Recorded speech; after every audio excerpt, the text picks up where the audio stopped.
റസൂലുള്ളാഹി സ്വല്ലല്ലാഹു അലൈഹി വസല്ലം തങ്ങൾ ദരിദ്രരായ ആളുകളോട് അവരോടെങ്ങനെ പെരുമാറി അതാണ് സൂചിപ്പിക്കുന്നത്. ഒരു സാമൂഹിക ശ്രേണിയിൽ ദരിദ്രരായ ആളുകളുണ്ടായിരിക്കും, സമ്പന്നരായ ആളുകളുണ്ടായിരിക്കും.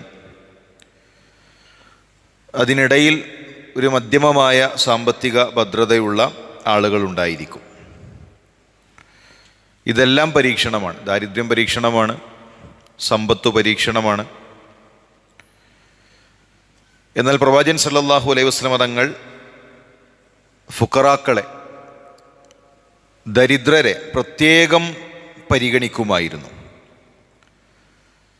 അള്ളാഹുവിൻ്റെ റസൂൽ സല്ലല്ലാഹു അലൈഹി വസല്ലം തങ്ങളുടെ രീതിയായിരുന്നു ആവശ്യം കഴിഞ്ഞ് മിച്ചം വരുന്നത് അത് പാവങ്ങൾക്ക് ചിലവഴിക്കുക എന്നുള്ളത്. അപ്പോൾ അത്യാവശ്യ കാര്യങ്ങൾ, ഒരാളുടെ ഭക്ഷണം, ഒരാളുടെ ചികിത്സ, മറ്റു സൗകര്യങ്ങൾ, കുടുംബത്തിൻ്റെ ചിലവ്, അത് കഴിഞ്ഞ് മിച്ചം വരുന്നത് അള്ളാഹുവിൻ്റെ റസൂൽ സല്ലല്ലാഹു അലൈഹി വസല്ലം തങ്ങളുടെ രീതി അത് ഫുഖറാക്കൾക്ക് വേണ്ടി മാറ്റിവെക്കലായിരുന്നു. മഹാനായ ഉമർ ഇബ്നുൽ ഖത്താബ് റളിയല്ലാഹു തആല അൻഹു പറയുന്നു, കാന റസൂലുള്ളാഹി സ്വല്ലല്ലാഹു അലൈഹി വസല്ലം യുൻഫിഖു മിൻ മാലിഹി അലാ അഹ്ലിഹി. അള്ളാഹുവിൻ്റെ റസൂൽ സമ്പത്തിൽ നിന്ന് തൻ്റെ കുടുംബത്തിന് വേണ്ടി ചിലവഴിക്കും. അത് കഴിഞ്ഞാൽ അതിൻ്റെ ഫضൽ, അതിൻ്റെ മിച്ചം വരുന്നത് അള്ളാഹുവിൻ്റെ റസൂൽ ദരിദ്രർക്ക് സ്വതക്ക നൽകും. അപ്പോൾ സമ്പത്തിൽ റസൂലുള്ളാഹിയുടെ ആവശ്യം കഴിഞ്ഞ് മിച്ചം വരുന്നത് അത് ദരിദ്രരെ പരിഗണിക്കാൻ, ദരിദ്രർക്ക് വേണ്ടി പ്രത്യേകമായി അള്ളാഹുവിൻ്റെ റസൂൽ സല്ലല്ലാഹു അലൈഹി വസല്ലം തങ്ങൾ മാറ്റിവെച്ചിരുന്നു. റസൂലുള്ളാഹിക്ക് ലഭിക്കുന്ന സമ്പത്ത്, ഇപ്പോൾ ഖൈബറിൽ അള്ളാഹുവിൻ്റെ റസൂലിന് സമ്പത്ത് ലഭിക്കുന്നുണ്ട്. അതുപോലെ തന്നെ മറ്റു പല യുദ്ധങ്ങളിലും റസൂലുള്ളാഹിക്ക് സമ്പത്ത് ലഭിക്കുന്നുണ്ട്. ആ സമ്പത്ത് ലഭിച്ചാൽ അള്ളാഹുവിൻ്റെ റസൂൽ അതിൽ നിന്നൊരു വിഹിതം കുടുംബത്തിന് നൽകും. ഫമാ ഫള അൻ നഫഖതി അഹ്ലിഹി ജഅലഹു ബൈനൽ ഫുഖറാഇൽ മുഹാജിരീൻ. ആ കുടുംബത്തിന് നൽകി പിന്നീട് മിച്ചം വരുന്നത് മുഹാജിറുകൾക്കിടയിലെ ദരിദ്രരായ ആളുകൾക്ക് അള്ളാഹുവിൻ്റെ റസൂൽ സല്ലല്ലാഹു അലൈഹി വസല്ലം തങ്ങൾ വീതിക്കുമായിരുന്നു. അഥവാ എപ്പോഴും ദരിദ്രരെ പ്രത്യേകം പ്രവാചകൻ പരിഗണിക്കുമായിരുന്നു. ഒരു പകൽ സമയം, ഫജാഅഹു ഖൗമുൻ ഹുഫാത്തുൻ ഉറാത്ത്, ഒരു സംഘം അള്ളാഹുവിൻ്റെ റസൂലിൻ്റെ അരികിലേക്ക് വരുന്നു. നഗ്ന പാദരാണവർ, നല്ല ചെരുപ്പുകളില്ല. അവരുടെ വസ്ത്രം കണ്ടാൽ അവരുടെ ദാരിദ്ര്യം ആ വസ്ത്രത്തിൽ നിന്ന് മനസ്സിലാകുന്നുണ്ട്. അതിദരിദ്രരായ ഒരു സംഘം റസൂലുള്ളാഹി സ്വല്ലല്ലാഹു അലൈഹി വസല്ലം തങ്ങളുടെ സദസ്സിലേക്ക് വന്നപ്പോൾ പ്രവാചകൻ്റെ മുഖം വിവർണമായി. റസൂലുള്ളാഹി വല്ലാതെ പ്രയാസപ്പെട്ടു. നമസ്കാര സമയമായിട്ടുണ്ട്. അള്ളാഹുവിൻ്റെ റസൂൽ മിമ്പറിൽ കയറി സ്വഹാബാക്കളെ വിളിച്ചുകൂട്ടി. യാ അയ്യുഹല്ലദീന ആമനു തഖുല്ലാഹ വൽ തൻദുർ നഫ്സും മാ ഖദ്ദമത് ലിഗദ് വത്തഖുല്ലാഹ. ഈമാനുള്ളവരെ, നിങ്ങൾ അള്ളാഹുവിനെ സൂക്ഷിക്കണം. നാളേക്ക് വേണ്ടി എന്താണ് നിങ്ങൾ സമ്പാദിച്ചിട്ടുള്ളത് എന്ന് ആലോചിക്കണം.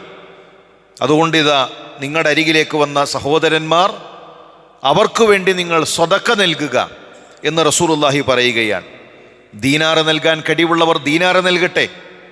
ദിർഹമു നൽകാൻ കഴിയുന്നവൻ, വെള്ളി നാണയം നൽകാൻ കഴിയുന്നവൻ വെള്ളി നാണയം നൽകട്ടെ. ഈത്തപ്പഴം നൽകാൻ കഴിയുന്നവൻ ഈത്തപ്പഴം നൽകട്ടെ. ഗോതമ്പ് നൽകാൻ കഴിയുന്നവൻ ഗോതമ്പ് നൽകട്ടെ. വലൗ ബിശിഖ്ഖി തംറ, ഒരു ഈത്തപ്പഴത്തിൻ്റെ ഒരു കഷ്ണമാണ്, ഒരു പാളിയാണ് നൽകാൻ നിങ്ങൾക്ക് കഴിയുന്നത് എങ്കിൽ അതെങ്കിലും നിങ്ങളുടെ ദരിദ്രരായ ഈ സഹോദരന്മാർക്ക് നൽകണമെന്ന് റസൂലുള്ളാഹി സ്വല്ലല്ലാഹു അലൈഹി വസല്ലം തങ്ങൾ പറഞ്ഞു. ആ സംസാരം കഴിഞ്ഞ് പള്ളിയിൽ സമ്പത്ത് കുമിഞ്ഞുകൂടി എന്നാണ്. എന്താണോ സ്വഹാബികളുടെ കൈകളിലുള്ളത് അതവർ നൽകി. 2 വസ്ത്രമുള്ളവൻ 1 വസ്ത്രം നൽകി. ഈത്തപ്പഴമുള്ളവൻ ഈത്തപ്പഴം നൽകി. ഗോതമ്പുള്ളവൻ വീട്ടിൽ നിന്ന് ഗോതമ്പുമായി വന്നു. ദിർഹമുള്ളവൻ ദിർഹമു കൊടുത്തു. അവരുടെ കൈകളിലെ സമ്പത്ത് അവർക്കിടയിലുള്ള അതിദരിദ്രരായ ആളുകൾക്ക് വേണ്ടി അവർ മാറ്റിവെച്ചു. പ്രവാചകൻ സല്ലല്ലാഹു അലൈഹി വസല്ലം തങ്ങൾ നമസ്കാരത്തിൽ മിസ്കീനുകളോട് സ്നേഹമുണ്ടാകാൻ പ്രാർത്ഥിച്ചു. മിസ്കീനുകളെ സ്നേഹിക്കുന്നൊരു മനസ്സ്. അപ്പം അങ്ങനെ ഒരു മനസ്സിന് പ്രാർത്ഥിക്കണമെന്നുണ്ടെങ്കിൽ എത്രമാത്രം പ്രാധാന്യം ഉണ്ടാകും. അതും നമസ്കാരത്തിൽ അല്ലാഹുമ്മ ഇന്നി അസ്അലുക ഫിഅലൽ ഖൈറാത്ത്, നല്ല ഹൈറായ കാര്യങ്ങൾ ചെയ്യാൻ അല്ലാഹുവേ നിന്നോട് ഞാൻ ചോദിക്കുന്നു. വതർക്കൽ മുൻകറാത്ത്, മുൻകറാത്തുകൾ ഒഴിവാക്കുന്നതിനു പോലെ അതിനുവേണ്ടിയും ഞാൻ അല്ലാഹുവേ നിന്നോട് ചോദിക്കുന്നു.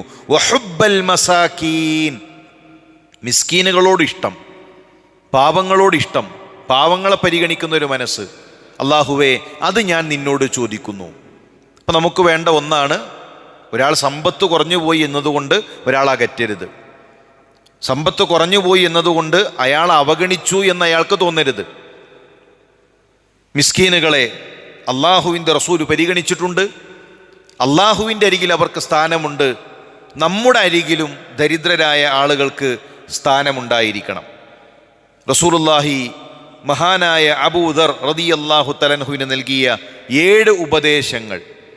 അബൂദർ റളിയല്ലാഹു തആല അൻഹു പറയാണ്, അമറനി ഖലീലി ബിസബ്ഇൻ, എൻ്റെ ഖലീൽ എന്നോട് 7 കാര്യങ്ങൾ കൽപ്പിച്ചു. ആരാണ് ഖലീൽ? അള്ളാഹുവിൻ്റെ റസൂലാണ്. 7 കാര്യങ്ങൾ എന്നോട് കൽപ്പിച്ചു. അതിൽ ഒന്നാമത്തത് ബിഹുബ്ബിൽ മസാക്കീൻ, മിസ്കീനിനെ സ്നേഹിച്ചോ. ഒരാൾ ദരിദ്രനാണെന്ന് കരുതി അകറ്റരുത്, ദരിദ്രനാണെന്ന് കരുതി പരിഗണിക്കാതിരിക്കരുത്, ദരിദ്രനാണെന്ന് കരുതിയിട്ട് അവനോട് എന്തെങ്കിലും ഒരു വെറുപ്പ് നിന്റെ മനസ്സിലുണ്ടാകരുത്. ഒന്നാമത്തെ റസൂലുള്ളാഹിയുടെ കൽപ്പന അബൂദറിനോട്, മിസ്കീനിനെ നീ സ്നേഹിക്കുക.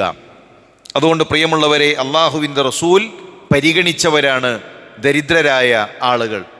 അവരെ നമ്മൾ പരിഗണിച്ചാൽ അള്ളാഹുവിൻ്റെ അരികിൽ നമുക്ക് പരിഗണനയുണ്ടാകും. റസൂലുള്ളാഹി പറഞ്ഞു, ഇത്തലഅ്തു ഫിൽ ജന്ന, സ്വർഗത്തിലേക്ക് ഞാൻ നോക്കി, ഫറഅയ്തു അക്സറ അഹ്ലിഹാ അൽ ഫുഖറാ, അധികവും എനിക്കവിടെ കാണാൻ കഴിഞ്ഞത് ഫുഖറാക്കളെയാണ്, ദരിദ്രരായ ആളുകളെയാണ്. പ്രവാചകൻ സല്ലല്ലാഹു അലൈഹി വസല്ലം തങ്ങൾ ദരിദ്രരായ ആളുകളെ വിലക്കിയിട്ടുള്ള ഭക്ഷണം, ധനികന്മാർക്ക് മാത്രമായി ഒരുക്കിയിട്ടുള്ള, പാവങ്ങൾ ആഗ്രഹിക്കുന്നവർ അവരെ തടഞ്ഞു നിർത്തിയിട്ടുള്ള ഭക്ഷണം, അതിനെ റസൂലുള്ളാഹി വിശേഷിപ്പിച്ചു ശർറു ത്വആമി ത്വആമുൽ വലീമ, ഒരു വലീമയുടെ ഭക്ഷണം അതാണ് ഏറ്റവും ഷർറായ ഭക്ഷണം. എന്താണ് വലീമയുടെ പ്രത്യേകത? യുദ്ആ ലഹൽ അഗ്നിയാ വയത്റുഖുൽ ഫുഖറാ, ദരിദ്രരായ ആളുകളെ അവരെ തടഞ്ഞു വെക്കുകയും ധനികന്മാർക്ക് മാത്രമായി ഒരുക്കുകയും ചെയ്യുന്ന ഭക്ഷണം. അപ്പോൾ എപ്പോഴും നമ്മൾ ശ്രദ്ധിക്കേണ്ടത് പണത്തിൻ്റെ പേരിലല്ല വേർതിരിവ്. അള്ളാഹു നോക്കുന്നത് ഹൃദയത്തിലേക്കാണ്. തഖ്വയുടെ അടിസ്ഥാനത്തിലാണ് അള്ളാഹുവിൻ്റെ അരികിൽ സ്ഥാനമുള്ളത്. നമുക്കും സമ്പത്ത് നോക്കിയിട്ട് സ്നേഹിക്കുന്നതിനപ്പുറത്ത് സ്നേഹം ദീനിൻ്റെ പേരിലാകണം. ഒരാൾ ദരിദ്രനാകട്ടെ സമ്പന്നനാകട്ടെ ആരാകട്ടെ, ദീനുണ്ട് എങ്കിൽ ആ ദീനിൻ്റെ അടിസ്ഥാനത്തിൽ സ്നേഹം വെച്ചു പുലർത്താൻ, ദരിദ്രരെ പരിഗണിക്കാൻ, ദരിദ്രരായ ആളുകളുടെ പ്രയാസങ്ങൾ അറിയാൻ, അവർക്ക് വേണ്ട കാര്യങ്ങൾ ചെയ്തു കൊടുക്കാൻ, അവരുടെ വിഷയത്തിൽ പ്രത്യേകം ശ്രദ്ധ ചെലുത്താൻ നമുക്ക് സാധിക്കണം. അള്ളാഹു അങ്ങനെ ഒരു നല്ല മനസ്സ് നമുക്ക് പ്രദാനം ചെയ്യട്ടെ.